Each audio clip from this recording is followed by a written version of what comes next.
আচ্ছা ছোট বৌদি, কাল জেম্মা স্কুলের প্রোগ্রামে তুমি কোন শাড়িটা পরবে ঠিক করলে? কিছু বললো আমাকে? সরি, শুনতে পাইনি। কি বললে? চাপ বাবা, এই তোমার মন কোথায় থাকে গো?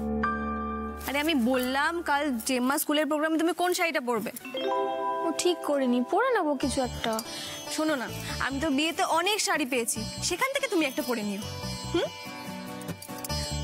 শোনো না, আমি ভাবছি আমি ওই ইক্কাজটা পরবো, ভালো হবে না বলো? ওটা ভীষণ এলিগেন্ট। না, আমি বলছিলাম যে কাল তো জেঠিমনির ফেয়ারওয়েল, তাই না? তোমার ওয়েলকাম সেরিমনি নয়, তাই না? অমনি না, দাঁড়াও। এই শোনো, তুমি না আমার সাজের দিকে একদম নজর দেবে না। সাজটা হচ্ছে মেয়েদের একটা প্যাশন, ও তুমি বুঝবে। যত কম বোঝা যায় ততই ভালো, খরচা কমে যাবে। তাই না? কমাচ্ছি তোমার খরচ। ও ছোট বৌদি, ও ছোট বৌদি, দেখো না 4 দিন মাত্র বিয়ে হয়েছে আর ও কেমন বদলে গেছে। যা বাবা, বদলালাম কোথায়? আমি এখনো তোমাকে আগের মতোই ভালোবাসি। ছাই ভালোবাসো? কই, বিয়ের আগে তো তোমার মুখে এরকম কথা শুনিনি। তখন আমি সাজলে তো তুমি উৎসাহ দিতে আর বলতে তোমার দিক থেকে চোখই ফেরানো যাচ্ছে না। তুমি না সাজলেও তোমার দিক থেকে আমি চোখ ফেরাতে পারি না। এসে ঢং ঢং এখন ম্যানেজ দেওয়া হচ্ছে না। কোথায় ম্যানেজ দিলাম? কেন ম্যানেজ দেবো? আচ্ছা, ঋষি কখন আসবে তাই তো? কি তাকিয়ে আছো কেন? আমি কখন থেকে দেখছি তুমি ঘন ঘন মোবাইলে টাইম দেখছো। বাই দ্য ওয়ে, ঋষির তো এতক্ষণে চলে আসার কথা, এখনো এলো না। নিশ্চয়ই কোনো কাজ নিয়ে বসে পড়েছে। দাঁড়া, একটা কল করে দেখছি আমি। হ্যাঁ শোনো না, তুমি ফোন করো আর বলো তাড়াতাড়ি যেন চলে আসে। হ্যাঁ, আমার ছোট বৌদি ছোটদা ভাইয়ের জন্য মন কেমন করছে। এই এসে কি উল্টোপাল্টা কথা বলছো? কি সব বলছো দেখো? আরে ঠিকই তো বললাম। উফ, তুমি ফোন করো তো।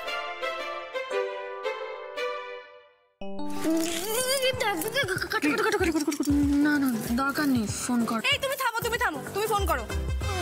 দরকার নেই ফোন করার, ওনার কাজ শেষ হয়ে গেলে উনি চলে আসবেন বাড়িতে। দরকার নেই, ডিস্টার্ব করার কোনো দরকার নেই, থাক। ইস, আমাকে দেখে তো বোঝা যাচ্ছে যে আমি ওনার জন্য অপেক্ষা করছি। কি যে হচ্ছে আমার, উনিও যদি বুঝে যান যে আমি এরকম ছটফট করছি, কি বাজে হবে তাহলে। আমি পরিষ্কার বুঝতে পারছি বৌদি, তুমি আর ঋষি দুজনেই দুটানার মধ্যে আছো। নিজেদের মনটা বুঝেও বুঝতে চাইছো না। বকুল, একবার এদিকে এসো তো। হ্যাঁ দিদি ভাই, আসছি। ও ছোট বৌদি, আমিও তোমার সঙ্গে যাব।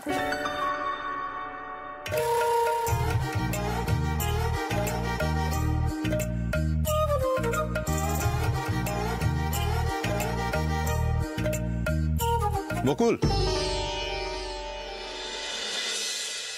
ও বাবা, কি টান গো তোমাদের। যেই তুমি মনে মনে ডাকলে অমনি উনি হাজির। কি হয়েছে বলুন, আপনি আমাকে ডাকছিলেন? এক গ্লাস জল খাওয়াবেন? হ্যাঁ হ্যাঁ নিশ্চয়ই, আনছি আমি। আমিও যাবো।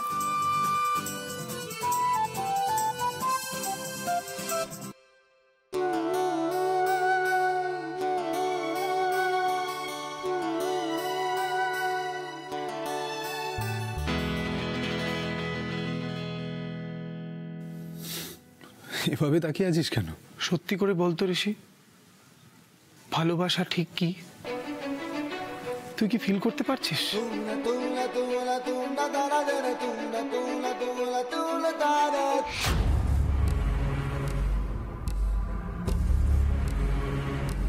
স্যার, এনেছো? Yes sir. আপনি একটা কাজ দেবেন আর আমি সেটা। বেশি কথা বলো না, জিনিসটা দেখাও।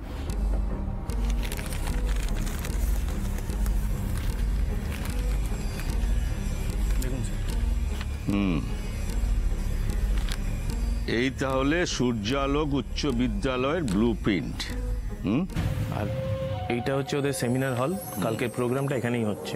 আর এইখানটা হচ্ছে স্টেজ, এর সামনে বসার জায়গা, এখানে ওই স্টুডেন্ট, টিচার আর অতিথিদের জন্য। প্ল্যান করেছো কোনো? করেছি স্যার।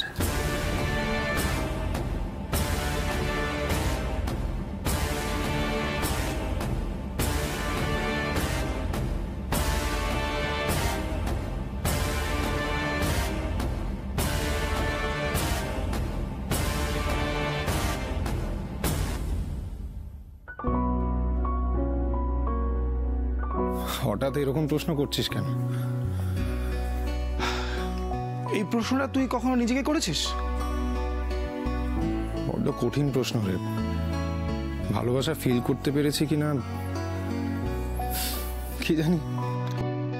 আবার তুই আমাকে এড়িয়ে গেলি। ঋষি, এই কয়েকদিন ধরে টানা আমি এই বাড়িতে আছি, তোকে আর বৌদিকে একসঙ্গে দেখছি, আলাদা আলাদা দেখছি। তাতে আমার মনে হলো তোদের ইকুয়েশনটা শুধুমাত্র বন্ধুত্বের নয়, তার চেয়ে অনেকটা বেশি। সেটা যে আমিও ফিল করিনি তা কিন্তু নয়, কিন্তু কিন্তু কি? ভালোবাসা, প্রেম এটাই কিনা সেটা সত্যি এখনো বুঝতে পারিনি। তোদের সম্পর্ক বন্ধুত্বের থেকেও বেশি কিছু, আর সেটা যখন তুই ফিল করতে পেরেছিস, বৌদির সঙ্গে সেটা শেয়ার করেছিস। মাথা খারাপ নাকি? মানে একজন বউয়ের জানার রাইট নেই যে তার বর তার জন্য কি ফিল করে? ছাড় না দি, আমি চাই না আমার একতরফা ফিলিংসের চাপে পড়ে বকুল কোনো কোনো কষ্ট পাক, আমাদের এত সুন্দর একটা বন্ধুত্ব নষ্ট হোক। না চাইতেই তো অনেক কিছু পেয়েছি, চেয়ে সেটা হারাতে চাই না। এই যে তুই বৌদিকে তোর সব থেকে ভালো বন্ধু বলে মনে করিস, বৌদিকে শ্রদ্ধা করিস, নিজের থেকে বেশি বিশ্বাস করিস, বৌদিও কিন্তু তাই করে, সেটা জানিস তো? এই শ্রদ্ধা, বন্ধুত্ব, বিশ্বাস, এগুলো না ভালোবাসার ভিত, প্রেমের ভিত, কিংবা তুই বলতে পারিস একে অপরের পরিপূরক। আমি এশাকে নিজের থেকে বেশি ভালোবাসি ঋষি, তার মানে তো এটা নয় যে আমাদের মধ্যে বন্ধুত্ব নেই, আমাদের মধ্যে বিশ্বাস নেই, আমরা একে অপরকে শ্রদ্ধা করি না।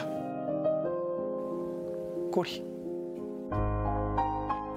এই প্রত্যেকটা অনুভূতি আমাদের মধ্যে আছে, সেই জন্যই আমরা একে অপরকে ভালোবাসি।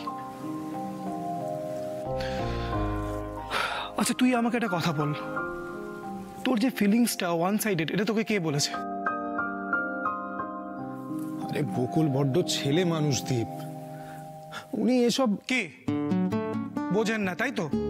এই কথাটা তুই আমাকে আগেও বলেছিস, কিন্তু এই কদিন বৌদিকে আমি খুব কাছ থেকে দেখেছি।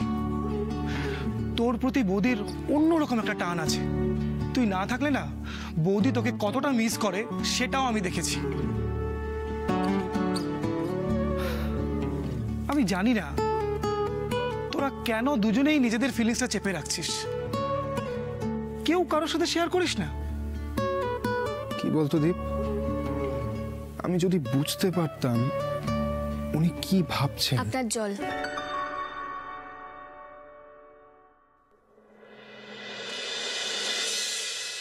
হ্যাঁ,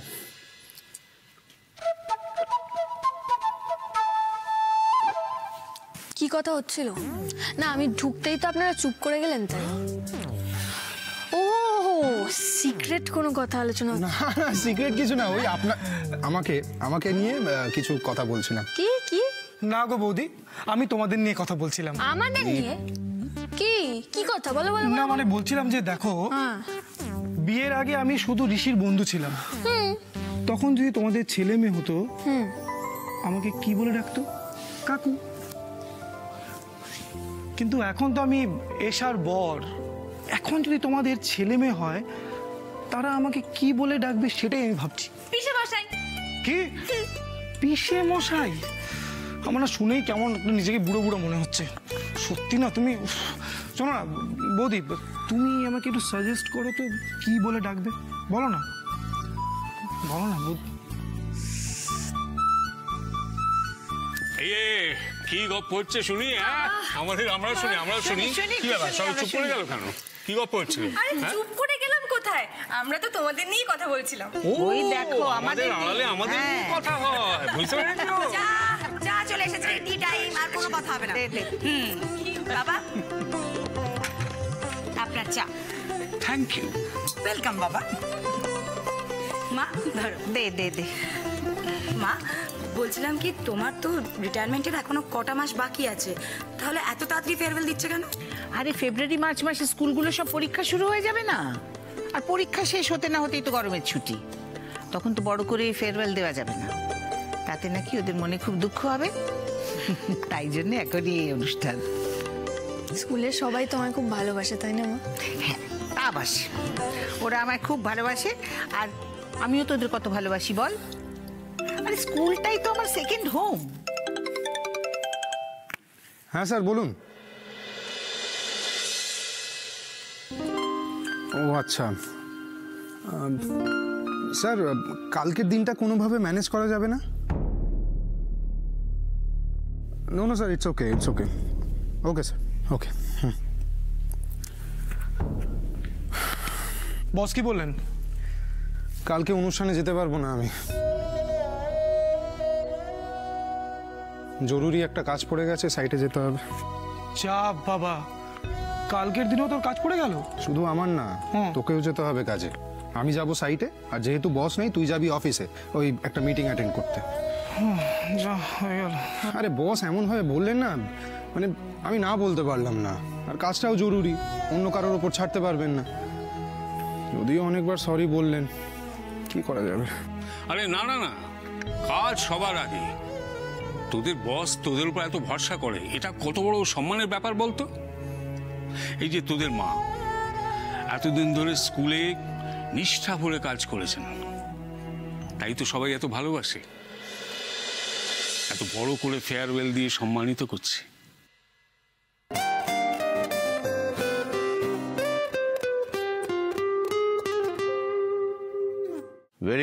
ভেরি গুড প্ল্যান অশোক।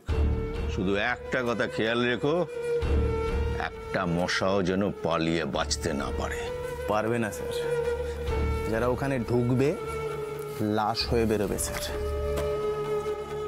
রায় পরিবারের একজনও যেন না বাঁচে, কিন্তু মরার আগে ওরা যেন জেনে যায় অযথাব রক্ষিত কি বিষাক্ত জিনিস। আরে স্যার, শেষ নিঃশ্বাস নেওয়ার আগে আপনার মুখটা মনে করবে ওরা। লাশের লাইন লাগিয়ে দেবো লাশের। এইবার তুমি বুঝবে সমর, আমাকে শত্রু বানানোর ফল কি হতে পারে। ওই ঋষি আর বকুল আমার গায়ে হাত তুলেছে, অরুণাভ স্যার আমার উপর ভরসা হারিয়েছে, এসবের শোধ আমি কাল নেব। যা করার তুমিও করো অশোক, কিন্তু একটা কথা খেয়াল রেখো, এই ঘটনার সঙ্গে আমার নাম যেন না জড়ায়। এমনিতেই অরুণাবর কেসটা নিয়ে জলঘোলা করতে অপোজিশন মুখিয়ে আছে, তার উপর এই গণহত্যায় আমার নাম জড়িয়ে গেলে আমার গদি বাঁচানোর কোনো পথ থাকবে না। আপনি আমার উপর একটু ভরসা রাখুন স্যার, কাক পক্ষীতেও টের পাবে না।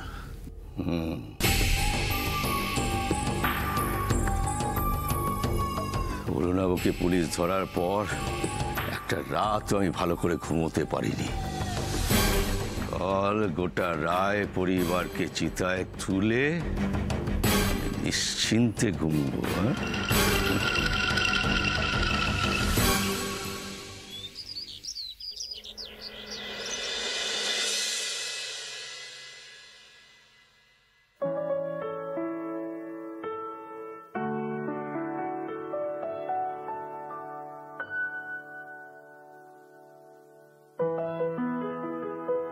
তোদের সম্পর্ক বন্ধুত্ব থেকেও বেশি কিছু, আর সেটা যখন তুই ফিল করতে পেরেছিস, বৌদির সঙ্গে সেটা শেয়ার করেছিস।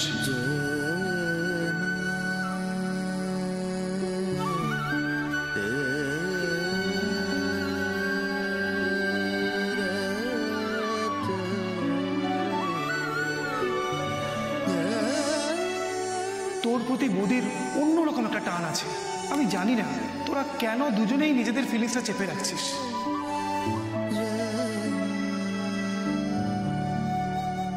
আপনি তো দেখছি রেডি হয়ে গেছেন। আসলে বেরোনোর সময় হয়ে এলো তো, আর বাকি সবাইও রেডি হয়ে গেছে। আজ আপনার সঙ্গে মানে আপনাদের সঙ্গে যেতে পারলে খুবই ভালো লাগতো, কিন্তু কি বলবো, আমাদের সবারই খুব ভালো লাগতো আপনি সঙ্গে গেলে। এমন সময় কাজটা পড়ে গেল না। আপনি না গেলেও আমাদের সঙ্গেই থাকবেন আমি জানি।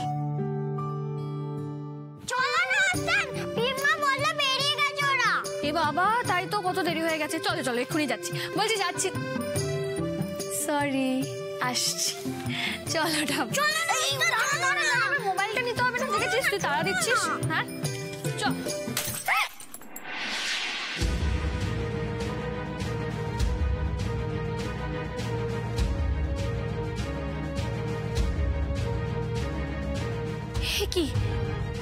কি অশুভ কাণ্ড ঘটলো বেরোনোর আগে। আপনি ধরছেন কেন? আপনাকে ধরতে হবে না, আমি পরিষ্কার করে দিচ্ছি। আবার হ্যাঁ, কেন? আচ্ছা ঠিক আছে, আমি রতনদাকে বলছি, হবে তো? হ্যাঁ। আর আপনি যেটা বলছিলেন না, সেটাকে কুসংস্কার বলে। চলো না, দেরি হয়ে যাচ্ছে তো। চলো না চলো না চলো না চলো না চলো না চলো না।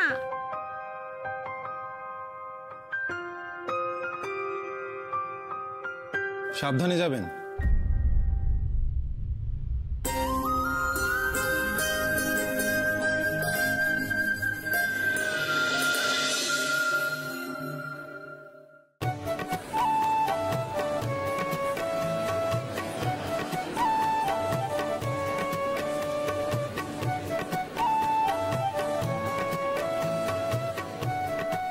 দারুণ আয়োজন করেছে না?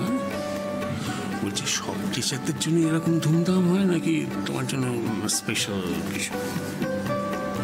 আমি আগে কখনো এরকম দেখিনি অবশ্য। হ্যাঁ, ফেয়ারওয়েল তো সবাইকেই দেওয়া হয়। আজ এরা কি পারলাম করেছে বুঝতে পারছি, বেশি করছে।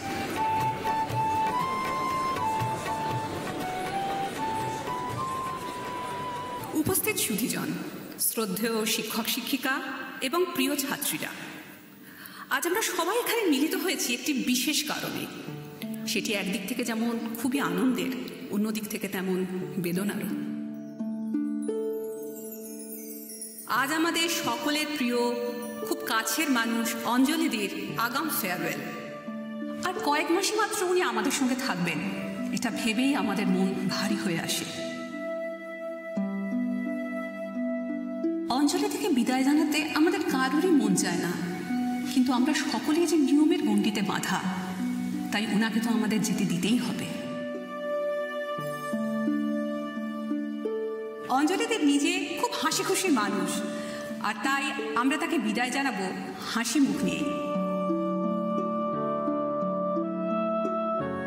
আজকের অনুষ্ঠানে উদ্বোধনী সঙ্গীত পরিবেশন করবেন আমাদের সকলের প্রিয় বাংলার শিক্ষক অমিয়বাবু, এবং তার সঙ্গে গলা মেলাবেন আমাদের প্রিয় ছোট ছোট ছাত্রীরা।